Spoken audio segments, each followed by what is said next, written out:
आज विश्व कैंसर दिवस है।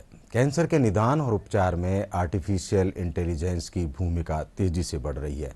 एआई आधारित तकनीकों की मदद से बीमारी की पहचान प्रारंभिक और सटीक स्तर पर संभव हो पा रही है।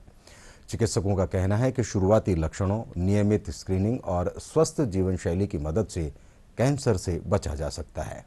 एआई आर्टिफिशियल इंटेलिजेंस जैसे हमें सभी को पता है कि एक नई उभरती हुई तकनीक है एवं ये हमारे डेटा एनालिसिस को काफ़ी आसान बना देती है।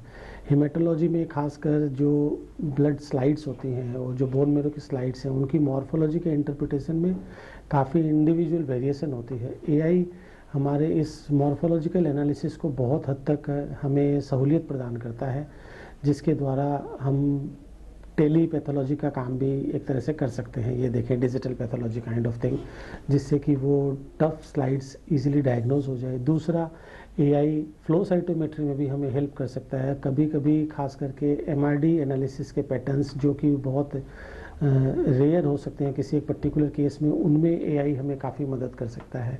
आजकल आर्टिफिशियल इंटेलिजेंस, जिसको शॉर्ट फॉर्म में एआई बोला जाता है, उसका बहुत धीरे धीरे इम्पोर्टेंट रोल बढ़ रहा है।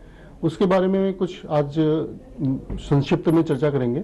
इसका मुख्य रोल जो है वो है बीमारी पता करने में, जिसको हम डायग्नोस्टिक बोलते हैं। तो कई बार बीमारी बहुत छोटी होती है और वो जो छोटी बीमारी है वो ठीक होने वाली होती है। तो छोटी बीमारी को नॉर्मल जो डायग्नोस्टिक टूल्स हैं वो नहीं पकड़ पाते हैं। उसके लिए एआई के माध्यम से हम बीमारी के बारे में जल्दी पता कर सकते हैं। इसमें कोलोनोस्कोपी और अदर जो जांच होती हैं, CT scan, MRI, PET scan, उसमें भी ये एआई इंपॉर्टेंट रोल प्ले करती है बीमारी को जल्दी पता करने में। फिर हम आते हैं रेडिएशन यानी विकिरण के इलाज में एआई कैसे मदद करेगी। एआई ऐसे मदद करती है कि जो हम नॉर्मली रेडिएशन थेरेपी का ट्रीटमेंट आजकल सारा कंप्यूटराइज्ड है।